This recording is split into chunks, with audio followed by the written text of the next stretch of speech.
Welcome to the Social Mission Revolution. Each week we explore some of the greatest undertold stories of businesses and everyday people who are making their ultimate impact on the world through social mission. This is Social Mission Revolution, and this is your host, Andrea Putting.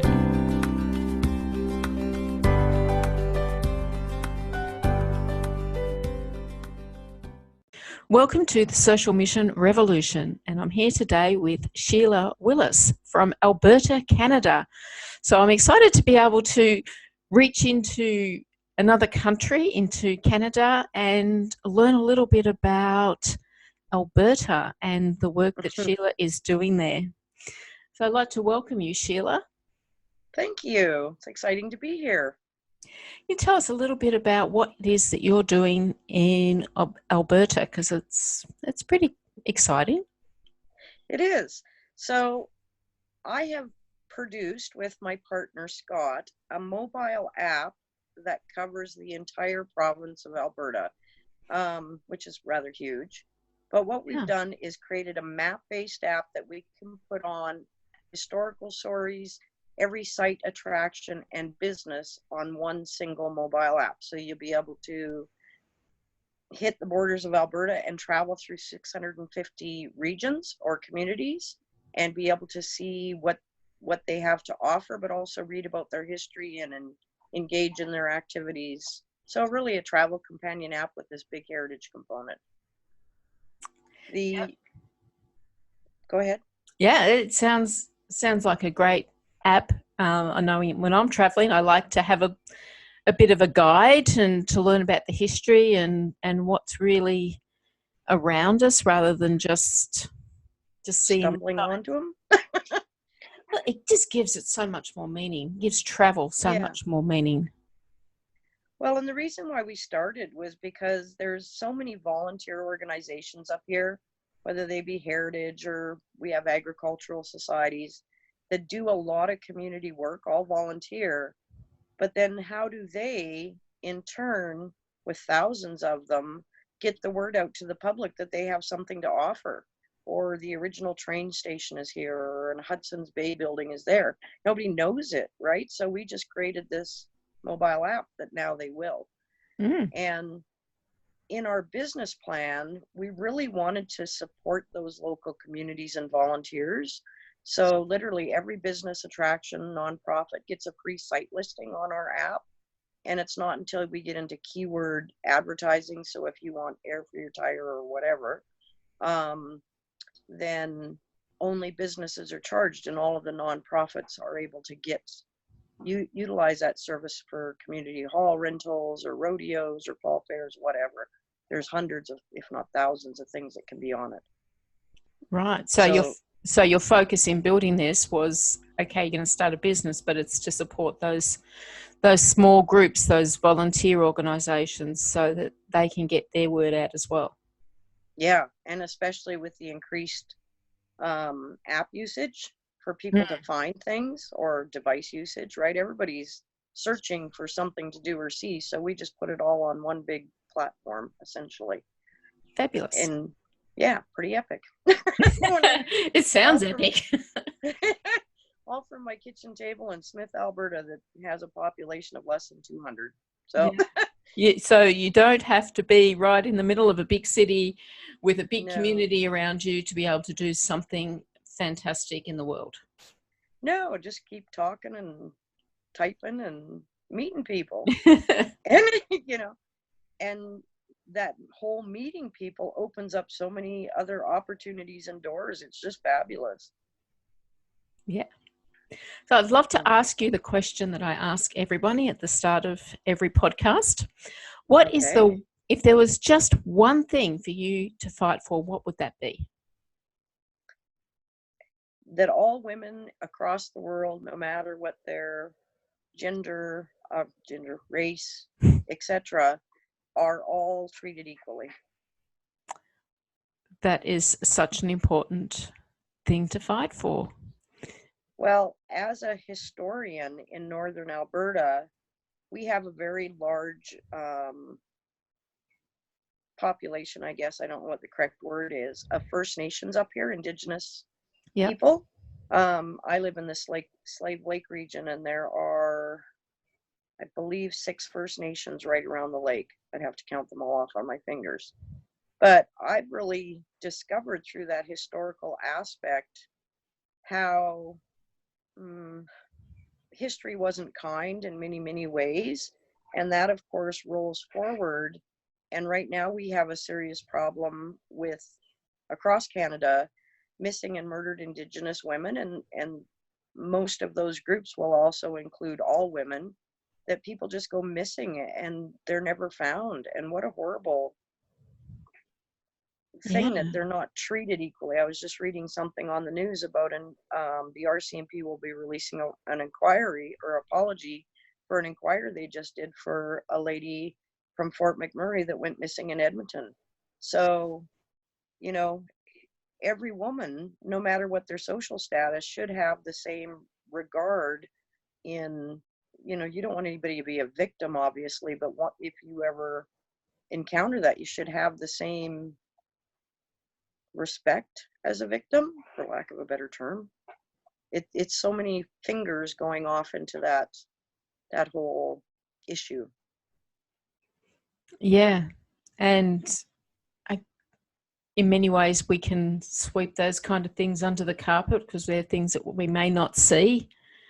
Mm-hmm. Becoming aware of what's really happening in society.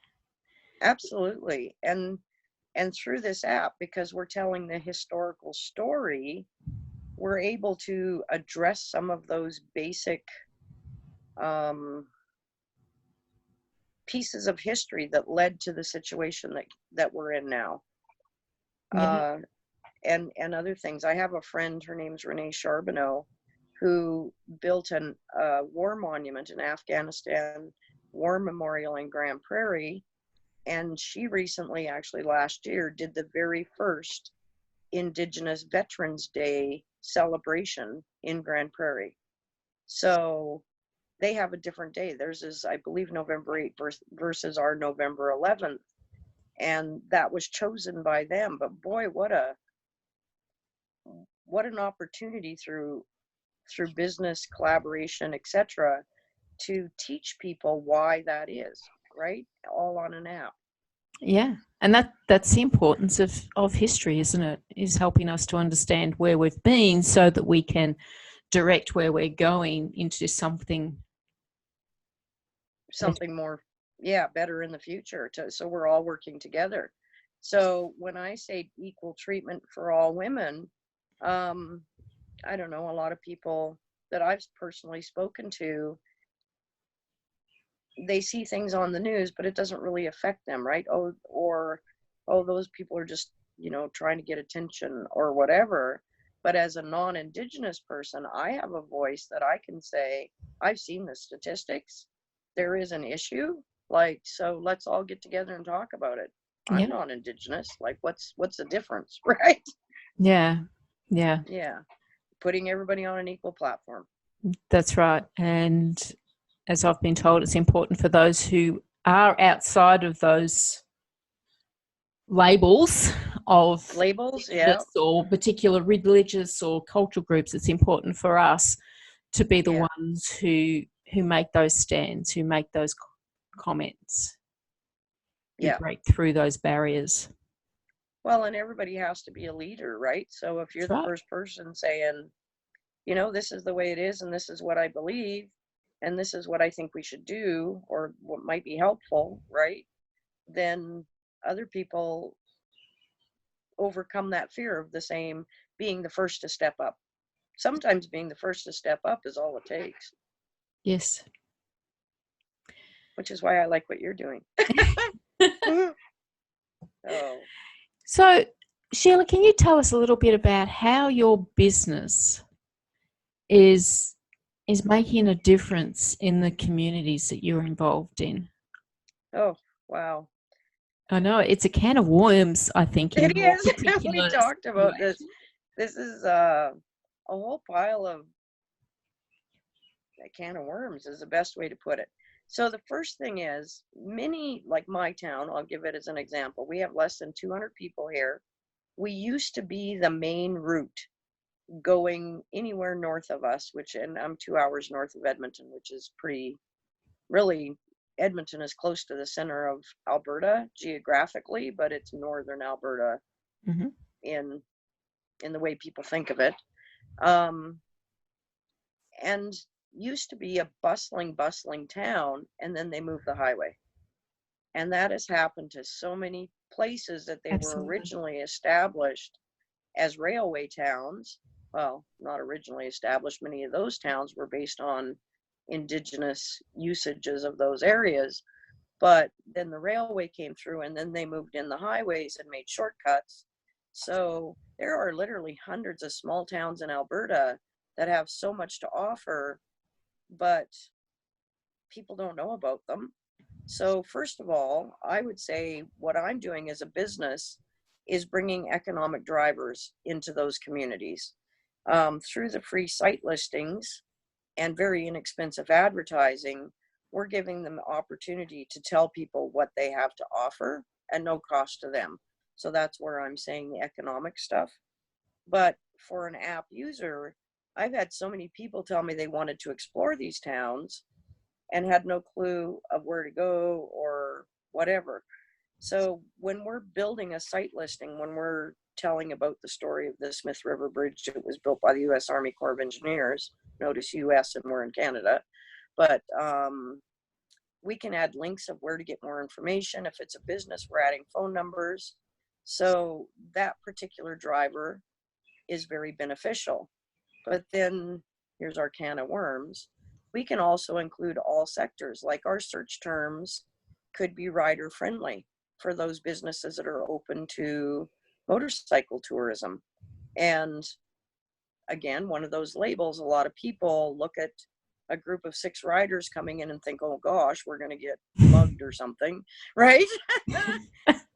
and but I mean, those 6 riders could be on a charity run, Yeah. So to even have one of those search terms being a rider friendly business, then those, or breastfeeding restaurants, like we have this ability to put so much stuff in this that it fingers out to literally not only help the businesses, but also help travelers identify sites where they can go. Like there's some, I don't know about in Australia, but up here it's becoming more common to welcome breastfeeding mothers into a restaurant before you had to go in the bathroom, right? And go hide, So even, I always have to think this up, LGBTQ plus people. Yep. That, to have queer friendly, queer positive, whatever on businesses, it just relieves some of that tension, especially when you're thinking you're going out into a community of rednecks. Where are you Well, welcome? you don't know. You want to know that you're going to be welcomed for who you are. Exactly. Yeah. Yeah. And then not sort of the business side, but an offshoot of what we've done. I meet a huge amount of people. So even when the Her Story conference came out and I offered to be a speaker to connect even our social, everybody has their social good in their, I don't know, are we all familiar with Her Story? It's not necessarily. Yeah. Okay. So the Her Story conferences are women from around the world getting together for a weekend.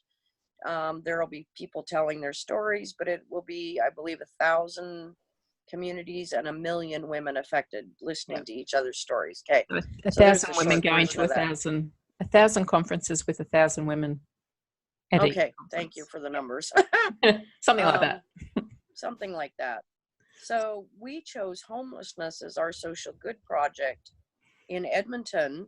And one lady, Daphne, knows people building tiny homes. And I've known another lady that works at a gym, but they've taken on a project, Healing Our Home Fires, where they're trying to raise money to put one woman in a home, like her own home.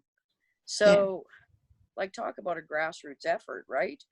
So we've managed to connect those. So those people that you're meeting across the way,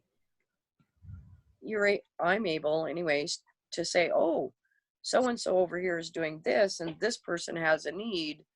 Let's introduce those people and carry on. That's kind of the offshoot. I hope I explained that even remotely close. Yeah, I would imagine because you're looking at the whole of Alberta, that you have a lot of connections in a lot of different places that you wouldn't have had before. So you can see how that if this person connects with this person, then that's going to really work. And you've got that connection community thing happening because you've made all those connections.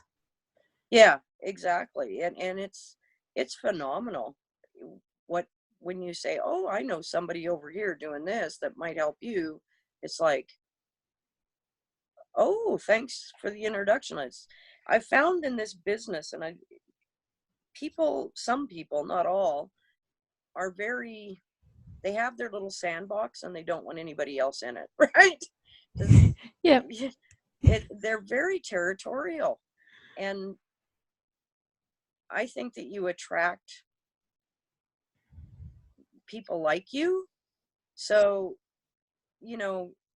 in the background, I have probably, I don't know how many connections I have of people that are starting to look at collaboration as being the key to progress. And it is, in my opinion. It is, absolutely. I don't think if you're stuck in your own little sandbox and you're not looking outside of it, you'll never see what else is going on in the world to expand. And so even taking that into a business model, our whole mandate is to support heritage societies and nonprofits and volunteers throughout Alberta. So to be able to do that with a lot of our programs, I've had presidents of banks tell me that our business model is phenomenal and literally say, how did you think of that? I thought of that, I thought of it because I wanted to help people. So there's plenty of opportunity for people to look at what they're doing and find the extension. Just like the lady I referenced, Healing Her Home Fire, she owns a gym. And from that, she's moved into a project to put one lady into a home. Yep. I don't know how that connection happened and how she thought of that, but she did, and she uses her gym to support that effort. Yeah, which is a fabulous way of introducing some kind of social mission into your business and making it feel like you're doing something greater. Absolutely. Yeah. And as a grassroots effort, like, nobody's done what we've done before. And like I said, it literally started off my kitchen table, still there, in fact. I think I'm going to move it out. I do women's retreats too. So I think I'm just going to take it out there and do it in my tent over there some days. But anyway, not exactly what you would imagine for a Alberta-wide app full of all attraction services and history, right? If you want to put labels on people, I am not your standard app builder. I'm almost 60 years old. I didn't even know what an app was. I just that's pretty awesome. See this on my phone, right? So what's this thing here? Yeah. I still have to sometimes. I finally figured it out. Phone my kids. How do I freeze my screen? So expanding beyond your borders, your personal borders, and knowing that if you have a good idea, you can do it. I'm living proof of that. Never expected to be. I'm kind of like a sticky note. They were built by accident. I don't know if you know that or not. Yes. This whole app was almost built by accident because of the interest in it. And I think most of that had to do with, we wanted to support our nonprofits and our volunteers. Yeah. Because it's unusual. Well, it's, yeah, because most people do it, say, okay, well, we're going to go out and support. We're going to do this to make money so that we can support the businesses. But what you've done is gone in it the opposite way of looking, this is how I can support the community doing the good things that they're doing. Yeah. For now, 650 of them across Alberta. Wow. I'll have to That's come to huge. Alberta and travel with your lab. Yeah. So, and to, like you said, to do it totally opposite, and our whole business model started with that goal. So everything that we've done and every project or program that we've created inside of our business model has been, how does this support Albertans? Yeah. So, and did it work? We got, when we expanded Alberta wide on June 21st, I had a video from the CEO of Travel Alberta, which is the organization that promotes travel in Alberta, government body. And I also had a message from the Premier. So I have a letter from the Premier. So Fabulous. yeah, it worked. Yeah, absolutely. And one of the things that I loved about what you're doing when you originally told me about your app and the whole business was that it's giving voice to people, to some of those communities. So some of those people, especially the First Nation people, that their stories are starting to be told and shared. Yeah. And you know, I can go to a municipality and say, I'd love to form an alliance with you, and let's tell the stories and get your attractions and services on. And that's standard fare in non-Indigenous or settler is protocol, I guess. So, and I can go to a historical society and say, look, we have this way that we can put your local heritage stories on. All you got to do is send us the information and we'll upload it, and it doesn't cost you a dime. But for First Nations, they have their own set of protocols, their own ways of doing things. So it's not as easy as just walking into an office and saying, hey, I want to do a presentation.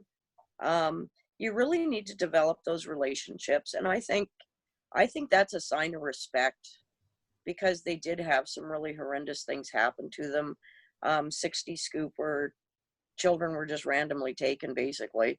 Never heard from again. It's one of the people that I like to work with and offer my services if I can, is the 60 Scoop survivors, Indigenous survivors of Alberta. But so you really need to take some time when you're working with First Nations, and many of those are started, and there's only one of me. So I'm now starting to approach those chiefs, councils, and elders. It's a totally different approach, and to tell you the truth, I'm scared to death. But because I haven't done it, like, you know, you always have that fear of the unknown. Well, there's my unknown. But I also have been talking long enough to a lot of people that I feel comfortable going in and saying, I don't really know what I'm doing, but my heart's in the right place, and following protocol. And I think that we're going to be very successful. But for those, that's a more formal approach. But with the Indigenous friends that I have, I've had people cry when I've said, okay, this is the idea, and we want to be able to tell your story through your words. And I've been told that that approach has never been done with them before. And to me, that's shocking. But to know that you can do it is really, really satisfying. Yeah. I think that gives them such a feeling like, at last someone's listening.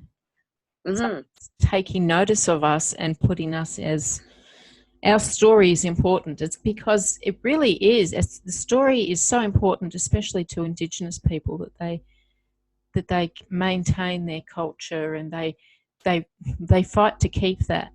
And so they've got to keep their stories alive amongst them.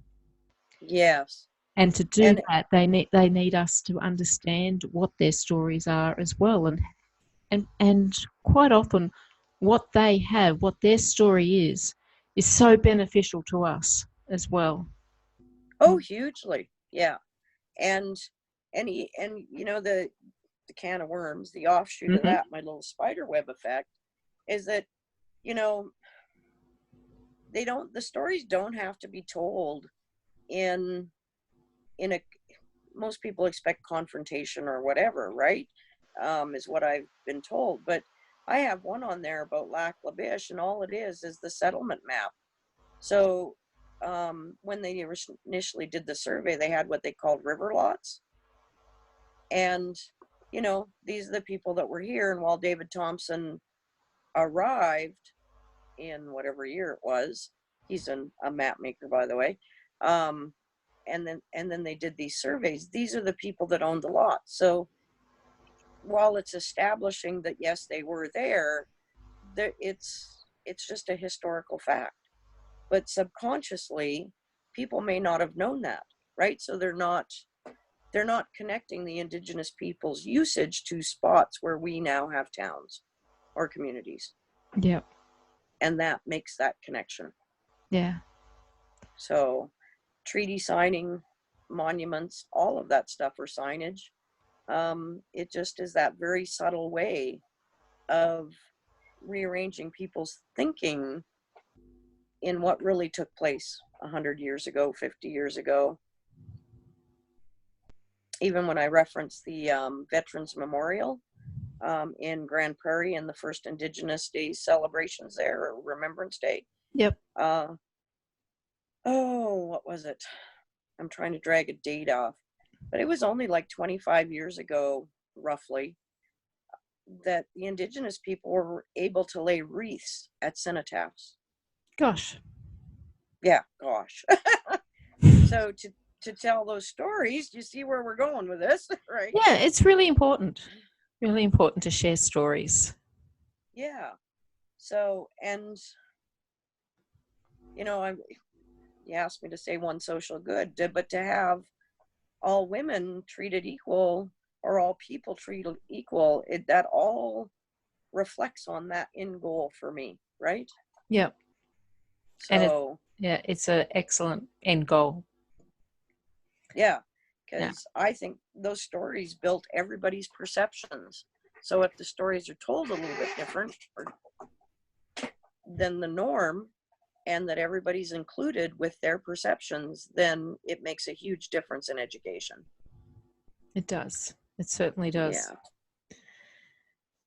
So, Sheila, if you were to have some advice for people who in business who wanted to start their business with the same idea that you did, that we're doing this for the greater good, we're doing this to support other organizations, to support something, what advice could you give people? The first thing would be, what's the focus of your business? Like, what's your service or your attraction?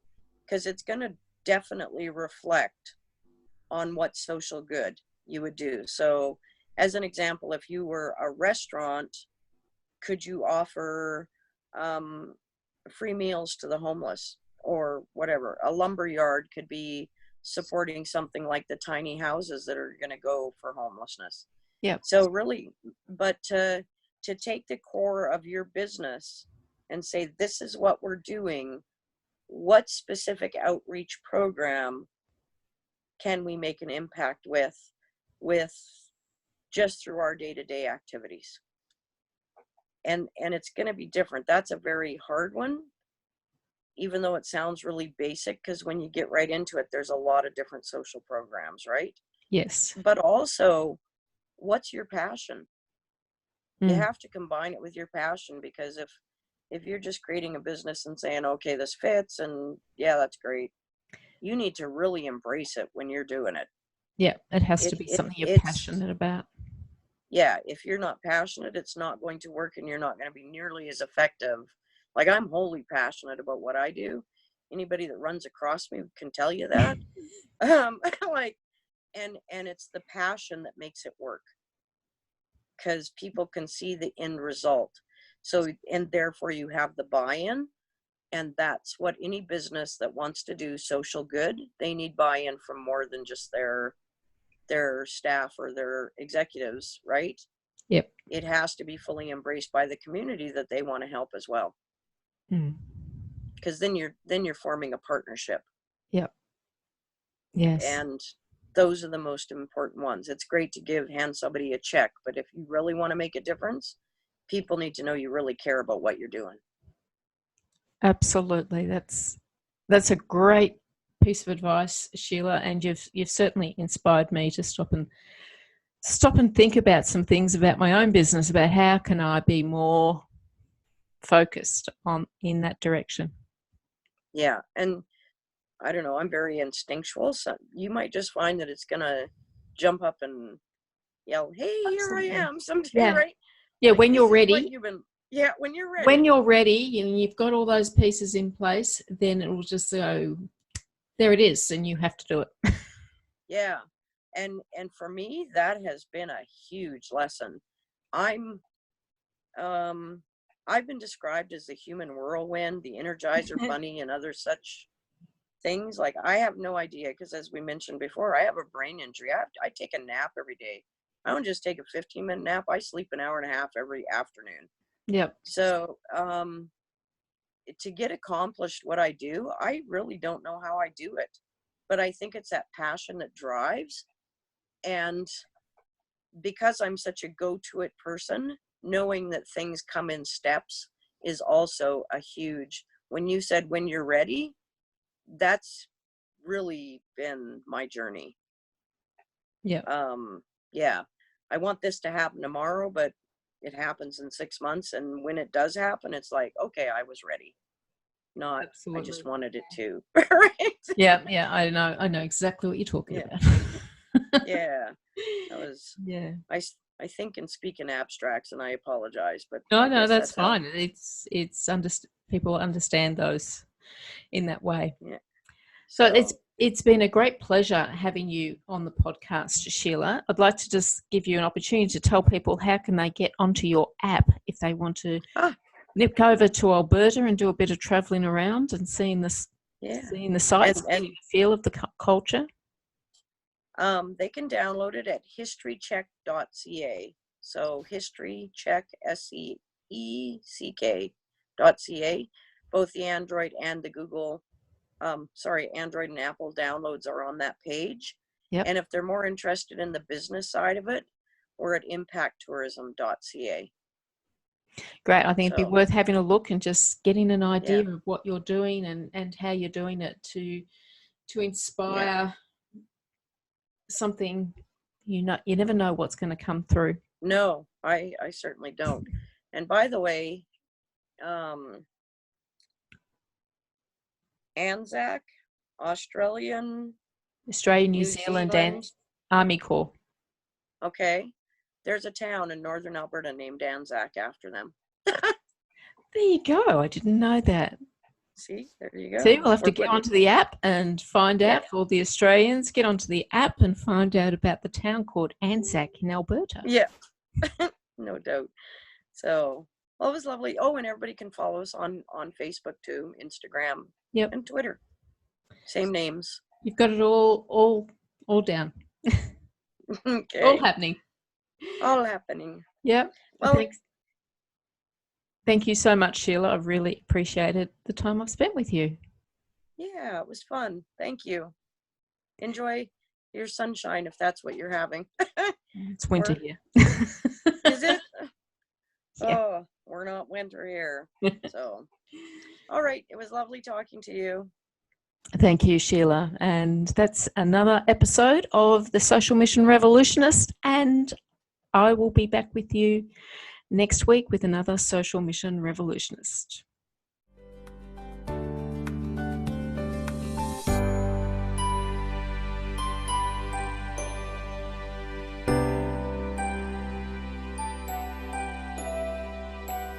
This has been the Social Mission Revolution with Andrea Putting. Join me again next week when we'll speak to another Social Mission Revolutionist who will inspire you on your journey to making your ultimate impact on the world.